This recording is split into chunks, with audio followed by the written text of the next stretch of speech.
para otimizar o tempo, pelo menos, né, Mancini? É uma grande honra estar aqui com vocês. A Auditar tem o maior interesse em dialogar com outras categorias, quanto mais de uma categoria tão importante como a dos servidores, dos engenheiros da Petrobras. A Auditar tem 29 anos, é mais jovem do que a EPET, mas os auditores do TCU sabem da missão que tem no controle externo de colaborar para o aperfeiçoamento da gestão pública. Muitas vezes somos vistos como carrascos, né? Mas o tribunal tem aprimorado a sua visão para também se colocar ao lado dos gestores, né? Colaborando aí para o aperfeiçoamento da gestão pública. Ao longo dos últimos anos, eu vou falar um pouquinho aqui sobre a história do tribunal.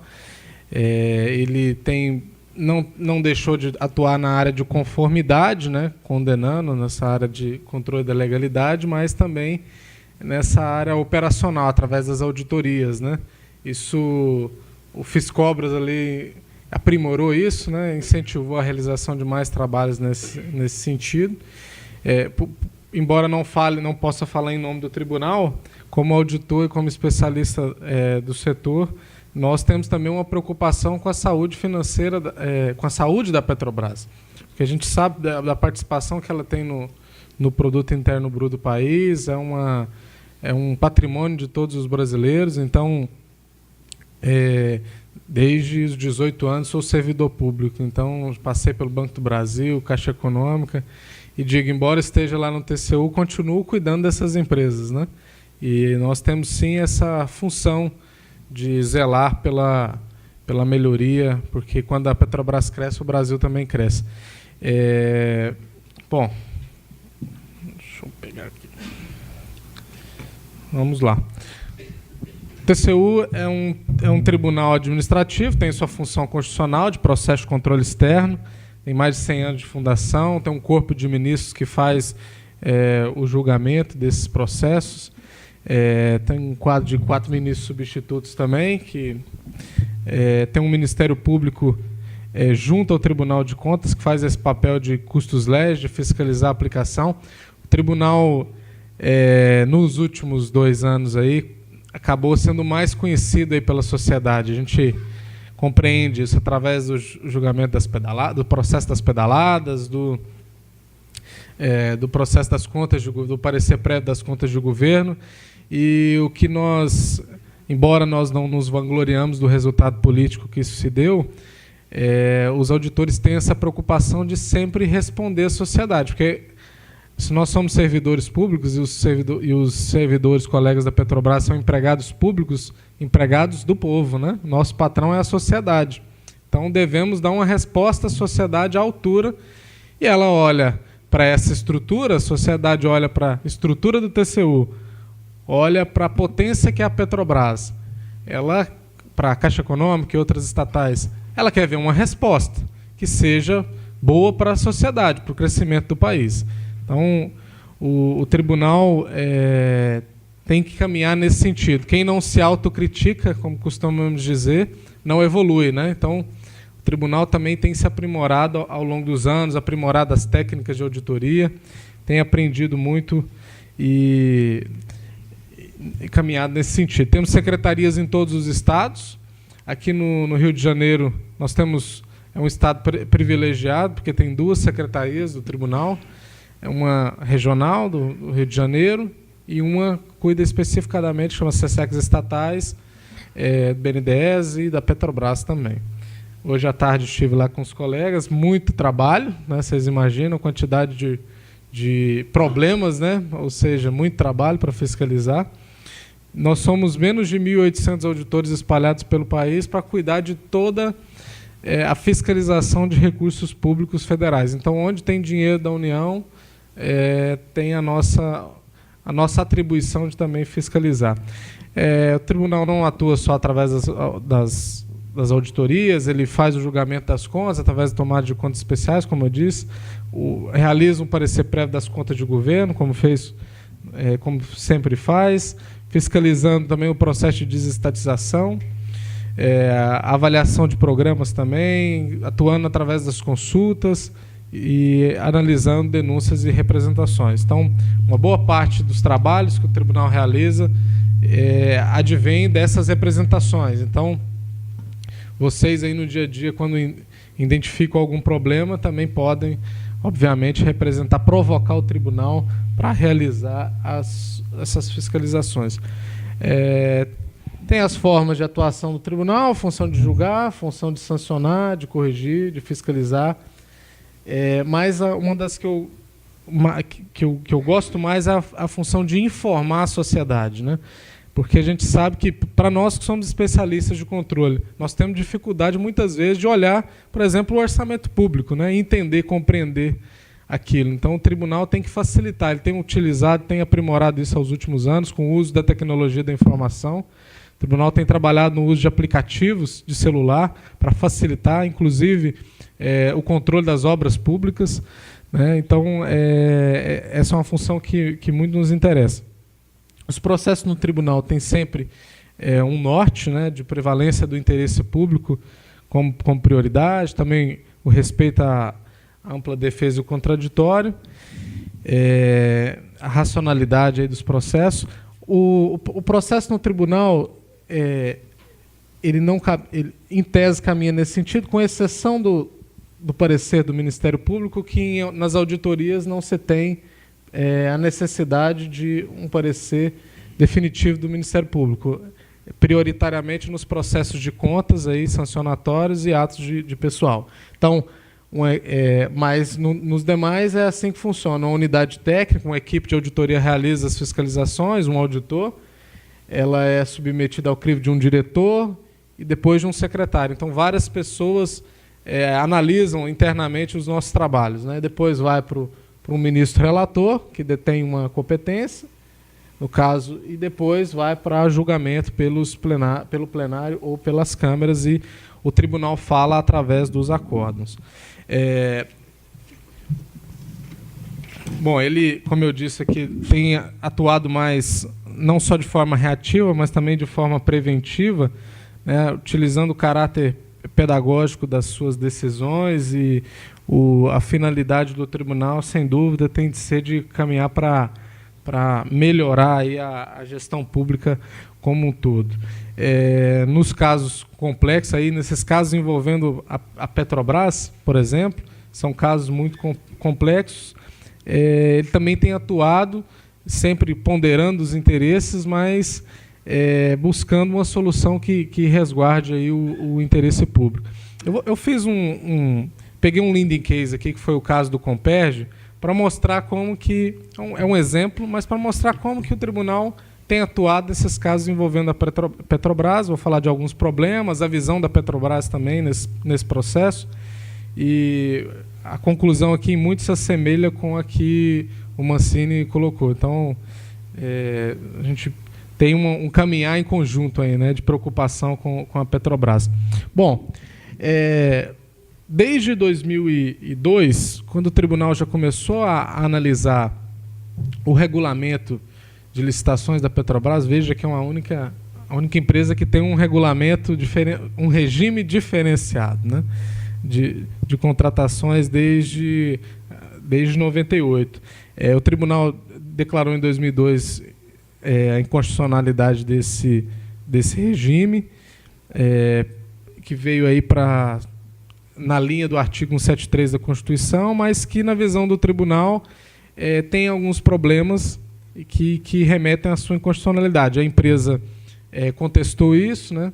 Desde então, o caso foi resolvido aí pelo Supremo Tribunal Federal, que decidiu pela manutenção desse regulamento. Mas, ao longo dos trabalhos que o TCU vem realizando ao longo dos anos, ele sempre externou essas fragilidades de como a Petrobras avaliava os custos das suas contratações, né? Como o Mancini colocou, que a preocupação com os contratos de EPC, entregando quase, como a gente estava comentando antes de começar a palestra aqui, daqui a pouco vai ficar só o cara assinando o cheque, né? Terceiriza tudo, né? E, na verdade, tem que se ter, sim, uma preocupação com a formação dos custos, porque é aí que está o problema. Aí que surge os principais problemas envolvendo a corrupção na empresa, né? Como ele colocou aqui na exposição, né? O combate à corrupção tem que ser mais do que uma prioridade, tem que ser uma obrigação da empresa, né? E isso se dá também no controle dos custos nas suas contratações. Nessas fiscalizações, o tribunal enfrentou vários óbitos por parte da empresa. Isso não é um privilégio da Petrobras, mas o BNDES também, a questão de sigilo comercial, sempre impondo muitas barreiras. E eu acho que isso é ruim porque os principais problemas que aconteceram no país envolvendo órgãos foi por falta de controle. Eu e Fernando, está aqui, estávamos lá no Congresso dos Fundos de Pensão, né? Sempre é uma briga, a competência do TCU para fiscalizar os fundos de pensão, eu sou um defensor, e eu falo, o problema dos fundos de pensão, a gente teve aí a Operação Greenfield na semana passada, é porque falta de fiscalização. Então, quanto mais fiscalização, melhor. Então, a presença, para o bom gestor, a presença do TCU, da Polícia Federal, investigando, isso é bom, porque retira ali o joio do trigo. E a gente precisa ter essa visão. Não agora, para o mau gestor, esse tem que ser punido e separado, né? Bom, nesses trabalhos que o tribunal realizou, sempre foi recorrente a falta de informações que permitam o controle, a dificuldade do TCU realizar o controle justamente pela falta de informações, um grau de detalhamento muito baixo. Eu listei alguns acordos, vocês já imaginam, desde 2005, isso aqui é só um exemplo de quantos acordos o tribunal vem batendo nessa treca, né, da necessidade de você ter um detalhamento melhor da formação de preços, né, de gerar informações que permitam um melhor controle. Então, não é de hoje que o TCU tem cobrado isso da empresa. Isso nos permite fazer um diagnóstico amplo, que eu acho que pode ser replicado, inclusive, para outras empresas. Que a falta de transparência, né, no caso aqui dessas licitações que foram alvo de auditoria, uma falta aguda de informações é que gera esses problemas que a gente, infelizmente, tem que presenciar aí pela mídia, né? Então, na semana retrasada, estava lá na Fiesp, que pela primeira vez o setor de indústria nos chamou para conversar, e eu já fui assim, né, porque sempre criticavam a atuação dos tribunais, né, o risco TCU, enfim, mas no momento que você vive uma crise institucional, uma crise de credibilidade, o setor de indústria também tem sofrido. E lá eu falei da Petrobras, falei, não é só a Petrobras que perde, o Brasil inteiro perde. Então, quando os tribunais de contas, os órgãos de controle têm que ser vistos como parceiros. Por quê? Porque é de interesse que o Brasil retome o seu crescimento da forma mais rápida possível. E essas deficiências na fase de planejamento, que levam, por exemplo, o problema de se ter projetos com consistência, então vamos terceirizar isso, vai ir para a contratação integrada, contrato de EPC. Mas o sintoma disso, a causa disso é justamente a dificuldade de se planejar, né? Um problema sério, isso foi uníssono lá nessa reunião, o problema mais grave das obras é justamente o planejamento. Porque para a empresa mal intencionada, ela tem a maior satisfação de chegar e ver um projeto básico mal elaborado, porque ela não tem a desconfiança que ela vai ter o aditivo em seguida, ela tem a certeza que ela vai conseguir um aditivo, né? Porque a própria legislação já dá margem para isso. E aí a gente vê, não é 2 aditivos, como a gente está conversando aqui, é mais de 100 aditivos, aqui nós estamos falando dentro de casa, um caso da Petrobras, como o Mancini colocou. Então, essa falta de detalhamento dessas propostas entregues pelas empreiteiras favorece, né, isso aqui palavras de um delator, né, favorece justamente a prática desses ilícitos, né? Na verdade, é justamente no obscuro ali, né, na falta de informação, que você dá margem para que a corrupção se dissemine aí e tome conta, infelizmente, do nosso patrimônio.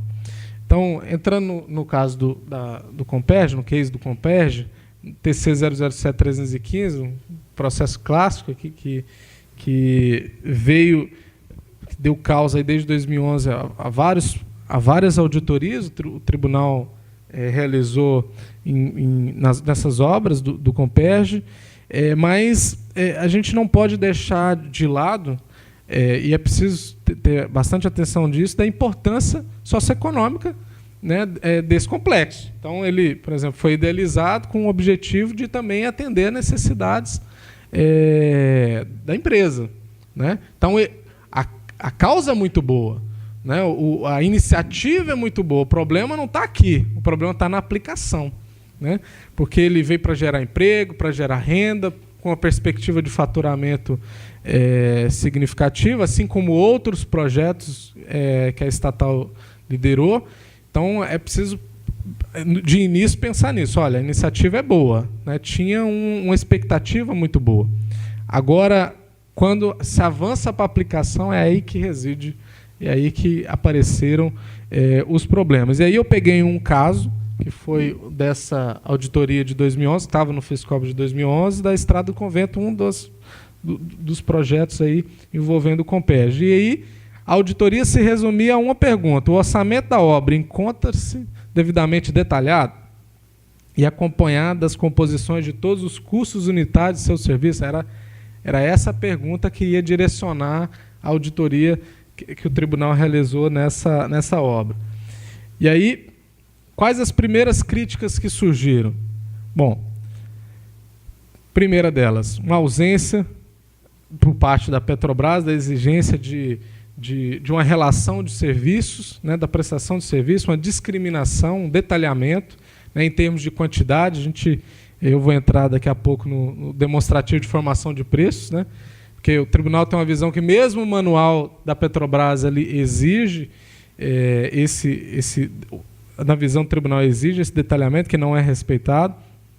E esse orçamento sem esse grau de detalhamento não é capaz de justificar a formação de preços exposta aí pelas companhias. Então, aí surgem as primeiras críticas. Eu estava falando do manual, porque ele já traz um conceito de DFP que para nós, auditores do tribunal, já exige esse detalhamento, né? Como um documento que deve demonstrar, deve detalhar todas as parcelas aí de custos, insumos, e ele inclusive exemplificativo, né, do que ele deve compor. Então, o que a gente percebeu na análise nessas auditorias é justamente que a empresa não a DFP que a empresa exigia nessas licitações, ela era muito simplificada, né? Isso, nessa obra aqui, talvez não seja... Em outras obras, a exigência era muito mais pífia, né? Isso, os delatores, né, nas delações aí que foram divulgadas, nos depoimentos que foram divulgados na semana passada, ele claramente falava sobre demonstração de formação de preço, né? Falava, olha, ela realmente era ali para... tinha informações que realmente a gente não fornecia para a Petrobras, tinha que fornecer só como se fosse um feijão com arroz ali, né? Coisa muito simples. E aí o problema residia onde? Porque o problema na fase de orçamento dessas obras. Não se fornecia, a estatal não exigia uma planilha de preços unitários do serviço, então a auditoria não conseguia separar uma parcela da obra e realizar um levantamento se aquilo ali estava condizente com o orçamento. Não era possível fazer isso. Você não tinha um coeficiente de consumo produto, de produtividade, de forma, realmente, esse produto aqui está condizente com a mão de obra aqui, se eu tiver uma eficiência aqui e tiver uma redução ou um aumento, vai estar equilibrado, se não era possível se fazer. Você não tinha uma memória de cálculo da formação dos preços, a DFP não... exigida pela Petrobras não cobrava isso, e você não tinha nem ao menos uma previsão que considerava ou que considerasse eventuais contingenciamentos. Então, ou seja, não tem controle, né? Não, de forma, evidentemente, não se permitir o controle. E quais as consequências disso para a empresa e para o controle? Primeira delas, como eu coloquei aqui, você não consegue, torna-se então, impossível saber se aquela distribuição de insumo, produto, está sendo feita de forma correta. Se esses preços, consequentemente, estão de acordo com o mercado, se você não consegue separar, você, obviamente, não consegue fazer essa comparação. Outro risco, o risco de aprovação de orçamentos distorcidos. A gente viu aí em outras auditorias que isso evidentemente ocorreu, porque embora também não se permitiu o controle, o tribunal fez alguns comparativos, que eram projetos mais simples, percebeu o grau de distorção desses orçamentos, justamente pela falta de transparência, né, que a Petrobras não exigia nesses orçamentos. Outra consequência, a dificuldade, justamente porque a empresa não tinha esse controle, né, e não tinha documentos que embasavam ela a isso. Na hora que o contratado vinha, como sempre vinha, e várias vezes solicitar os aditivos, como que a área técnica, extremamente qualificada, ia debater esse ajuste, né? Então, a empresa ficava, de fato, uma sinuca de bico, né, de como avaliar e como negociar de forma mais efetiva esses aditivos, já que ela não tinha uma premissa confiável, né?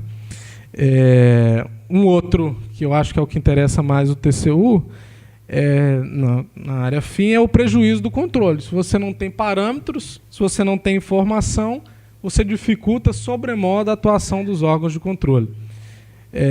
Você inviabiliza a aferição desses custos, de forma a permitir a comparação com algumas referências amplamente utilizadas pelo tribunal. E aí o futuro disso, todos já sabem, né? Corrupção e corrupção envolvendo a empresa. Se não tem controle, ou se não tem instrumentos que permitam o controle, ou que dificultam o controle. Na verdade, o que se viu é que todas essas situações que dificultavam o controle eram propositais, né? E quais eram os principais argumentos utilizados aí pela empresa para se defender quando o tribunal suscitava essas questões? Primeiro, que a demonstração de formação de preço ela não presta para julgar as propostas comerciais apresentadas pelos licitantes. Então, tem outras formas de avaliar, né? E o TCU sempre colocou que, na verdade, esse era um dos únicos documentos entregues pelos licitantes aí durante o certame licitatório. Então, se a DFP não serve para pelo menos permitir um comparativo aí, não só para avaliar a questão do julgamento da proposta, mas também para avaliar se não está sendo superfaturada aquela obra. Então, é um parâmetro, sim. Um outro argumento é de que as contratações sob regime de preço global, elas não dependem de avaliações dos custos unitários. É tudo na chave, então não precisa de detalhar nada, né? É um argumento muito, muito pífio. E aí o tribunal sempre falou que essa adoção de um determinado regime, como o regime de contratação global, ele nunca, não pode, de forma alguma, dispensar o administrador público de comprovar a adequação dos preços que estão sendo praticados. A contratação por preço global ela não pode servir de engodo para contratações sem transparência, de forma alguma. Eu não quero acreditar que o Mancini não colocou isso aqui, que é vedar a contratação por preço global, né? Mas ela é um instrumento que pode ser utilizado em determinadas condições.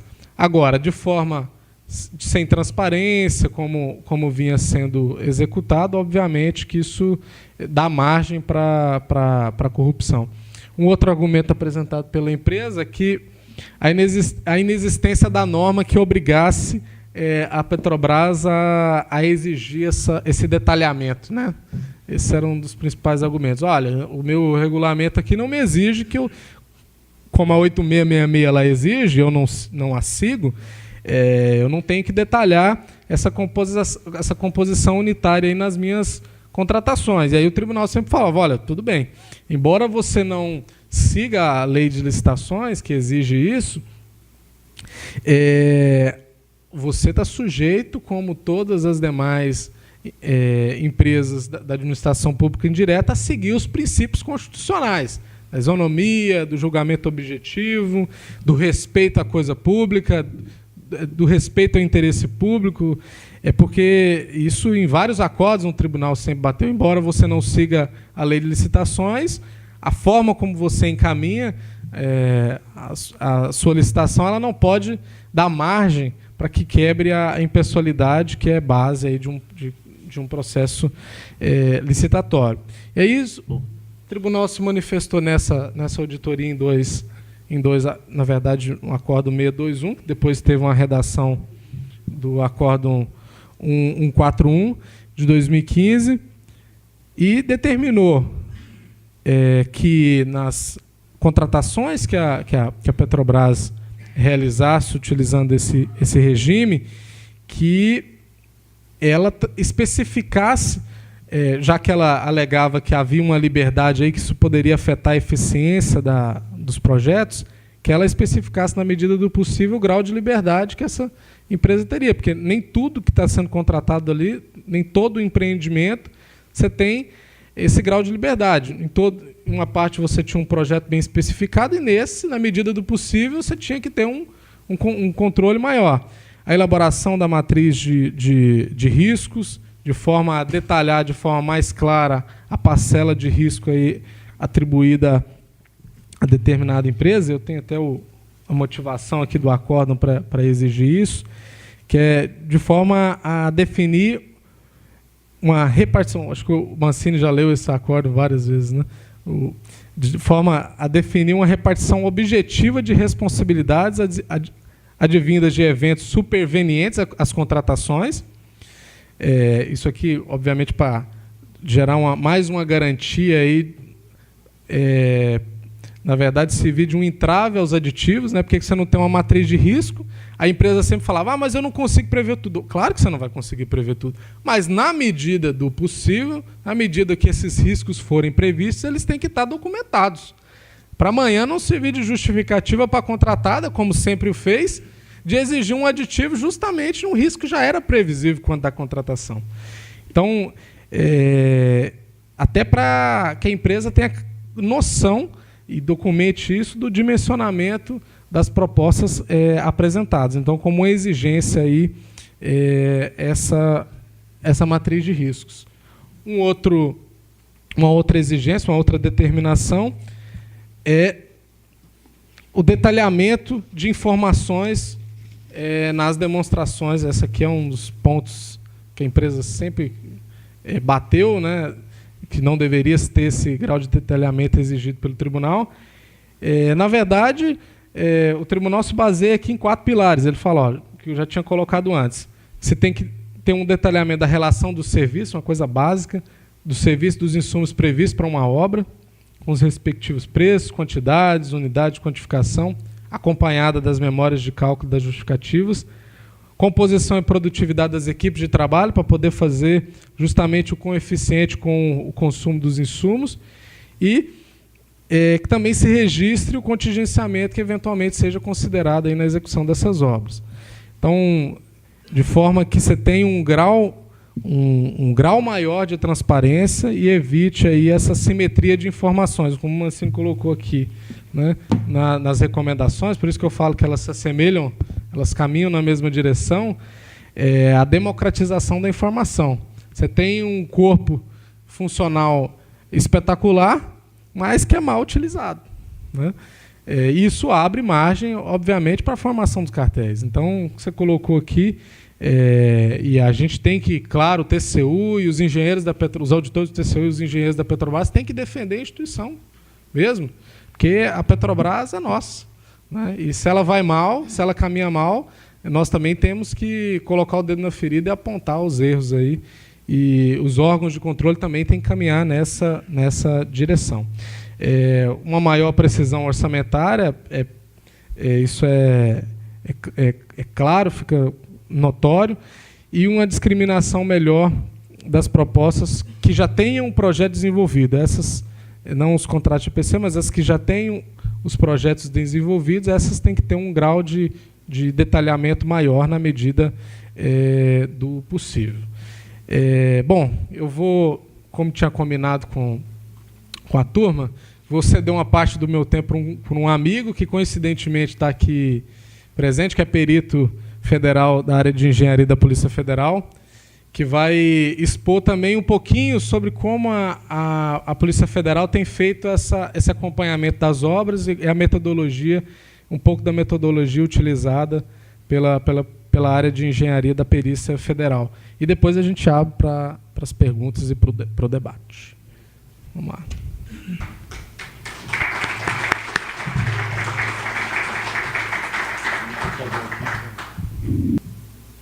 Bem, já vou adiantando aqui, né, para a gente ganhar tempo.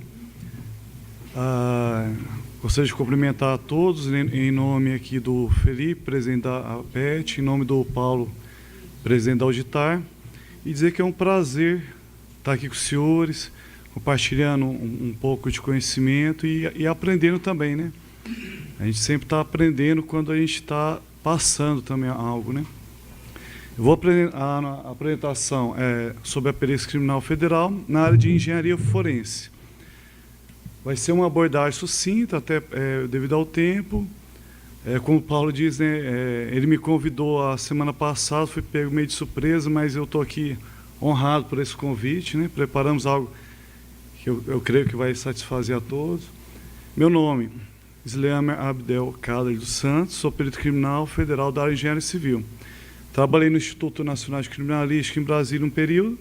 Hoje sou lotado no setor técnico-científico de Goiás. O objetivo da apresentação é passar para os senhores um breve histórico, que vem a ser a perícia da engenharia forense, as perícias em obras de engenharia e os desafios encontrados por nós, os desafios presentes e desafios futuros, né?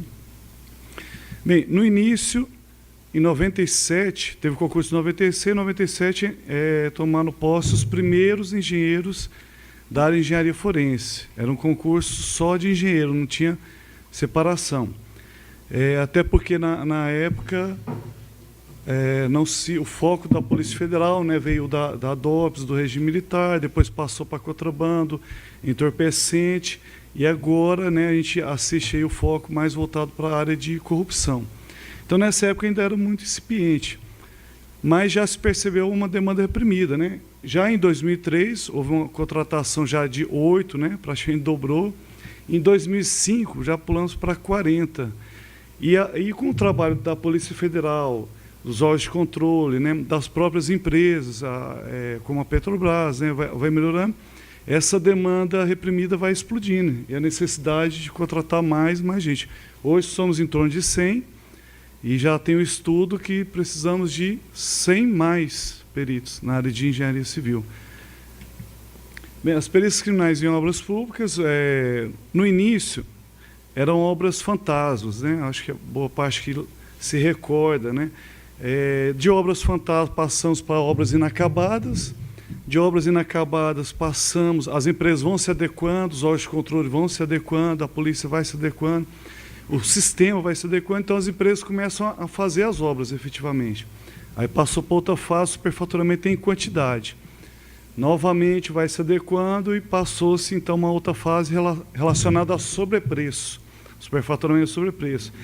E hoje também está se adequando devido à questão de preços de referência, como Sinapse, Ciclo, né, que foi citado, que a gente vai entrar um pouco mais em detalhe também. E então hoje a gente vê mais a questão do conluio, né? E outras jogatinas, como, por exemplo, uma delas, o jogo de planilha, que eu vou mostrar para os senhores mais à frente também.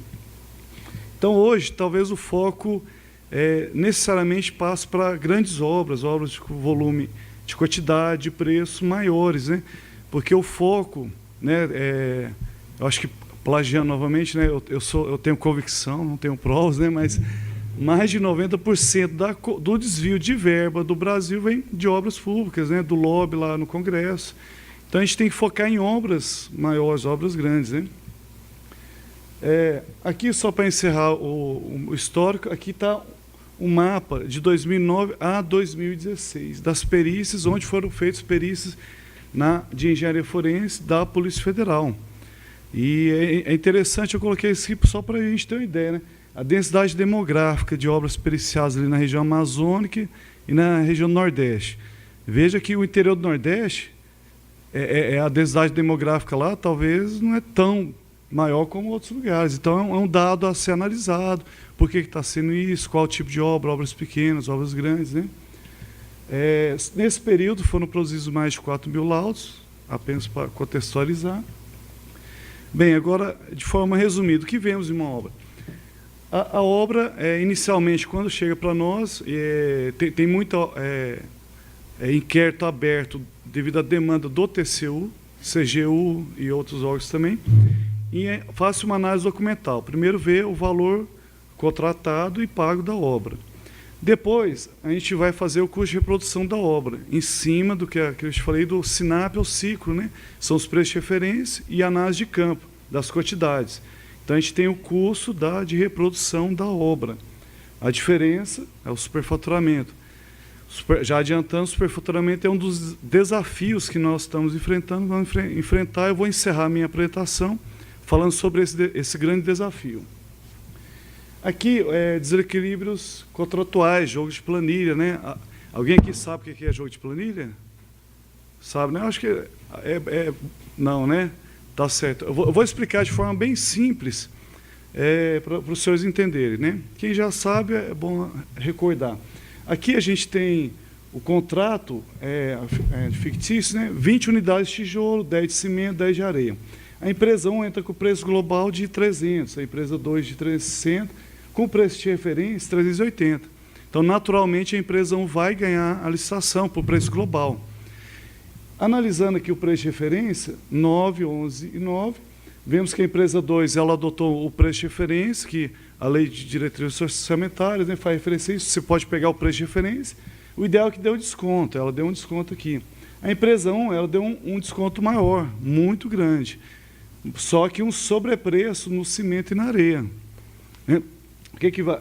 Aqui, então, a empresa 1 vai ganhar, obviamente, a obra, né? Depois que começa a obra, já tem um contrato, vai se executando a obra, né? Como já foi dito aqui, praticamente toda a obra, depois de começar, tem o termo aditivo. Termo aditivo faz um novo equilíbrio aqui das quantidades e vê que o tijolo não precisava daquele tanto, cimento aumentou o cimento, aumentou a areia, o tijolo baixou. Uma coincidência que não é coincidência, na maioria dos casos, a empresa deu um desconto muito grande na quantidade que foi abaixada. E deu um preço alto nas quantidades que foram aumentadas. Né? O que isso resulta? Resulta num preço global acima do preço de referência. E o que seria, então? Então, o preço competitivo, vamos dizer assim, adequado, seria da empresa 2. E muitas vezes se deve ao projeto básico insuficiente, mas pode haver conluio, pode haver um arranjo com o orçamentista, com a empresa, com todas as jogadas. Né? Essa é uma forma de burlar, já para o objetivo de desvio do recurso público. Né? Então, vemos aqui, no início temos um desconto de 21% em cima do preço de referência, mas no final que a gente vê é um prejuízo de mais de 10%. Né? Bem, adentrando agora nos desafios, né? Um dos grandes desafios nossos é ver se a obra está compatível com o preço de referência. Como eu falei, o SINAP, acho que a maioria dos senhores sabe também, ele é gerenciado pela Caixa Econômica e os preços são obtidos pelo IBGE no mercado. Só que esse preço, o preço do tijolo, ele pega o preço de um tijolo, mas para uma grande obra, que gastaria, sei lá, 10 mil tijolos, essa empresa vai conseguir um desconto em cima dessa quantidade. Se ela tem um capital de giro alto, ela pode também barganhar isso aí. Então, esse preço não necessariamente reflete o real preço. Temos a questão das regiões, São Paulo, Amazonas. O ideal seria, então, pegar esse preço de referência para cada um dos 5.000 municípios, fazer um banco de dados e atualizar ele mensalmente, e atualizar, ver se é unidade ou grande escala. Então, isso hoje é quase impossível. Então, outro desafio, ver exatamente qual é o preço de mercado da obra. Um exemplo recente de uma obra da Petrobras na Lava Jato, onde se pegou, numa busca e apreensão na empresa, conseguiu as notas fiscais de compra de um determinado produto, tubulação, e observou que ela colocou o preço, deu um desconto em relação ao preço de referência, só que quando ela foi comprar, comprou com 10% do valor do preço que ela deu. E isso aí, esse lucro, né, indireto, ele não está dentro do BDI, não está previsto. E a gente acredita, né, que isso aí já é objetivando desviar recurso público, né? Então, essa é uma dificuldade. E, com certeza, o preço referencial ele não é o preço de mercado. Então, é um grande desafio nosso hoje. Aqui, só reprisando um pouco, então, o valor contratado, custo de reprodução da obra, superfaturamento, e qual que é o desafio? Alcançar esse custo real da obra. Assim, nós vamos, com certeza, ter o superfaturamento real, né, na obra. Como eu disse no início, né, um dos desafios é o superfaturamento. Eu vou fazer uma pergunta aos senhores. Superfaturamento é crime? Você sabe, superfaturamento é crime? Pasmem os senhores, mas superfaturamento não é crime. Porque crime é um fato típico e antijurídico, não é isso? E ele não, superfaturamento não é típico, muito menos antijurídico, porque não está previsto em lei, ou pelo menos não estava até o surgimento dessa lei. Essa lei de junho de 2016, pessoal, o que é essa lei? Ela dispõe sobre o estatuto jurídico das empresas públicas e sociedade de economia mista. E pela primeira vez surgiu a definição de superfaturamento numa lei. Apenas a definição. Nesse artigo trata sobre as licitações das empresas públicas e sociedade de economia mista. É apenas a definição. Então, ele passa a ser agora típico, mas ainda não é antijurídico. E essa definição, ela é exatamente a definição elaborada pelo perito criminal federal Alain, lotado no Instituto Nacional de Criminalística, onde ele bolou o manual de superfaturamento, e ele descobriu, depois de alguns anos, que o superfaturamento não era crime.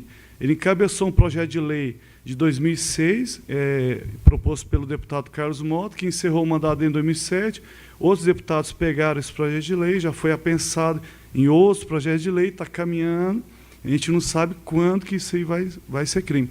Mas o sobrepreço, essa definição já tem em outras leis, que é em cima do preço de referência, que é outro desafio, né? A gente teria que pegar, então, em cima do preço de mercado. Mas o fato da definição já estar em lei é interessante, porque aqui dá o dano ao patrimônio. Dano ao erário público é crime. Se está atrelado ao superfaturamento, já é o grande passo para se definir o superfaturamento como crime. Então, dentro do que já foi exposto aqui, né, pelo Paulo, pelo Mancini, é um desafio nosso, né?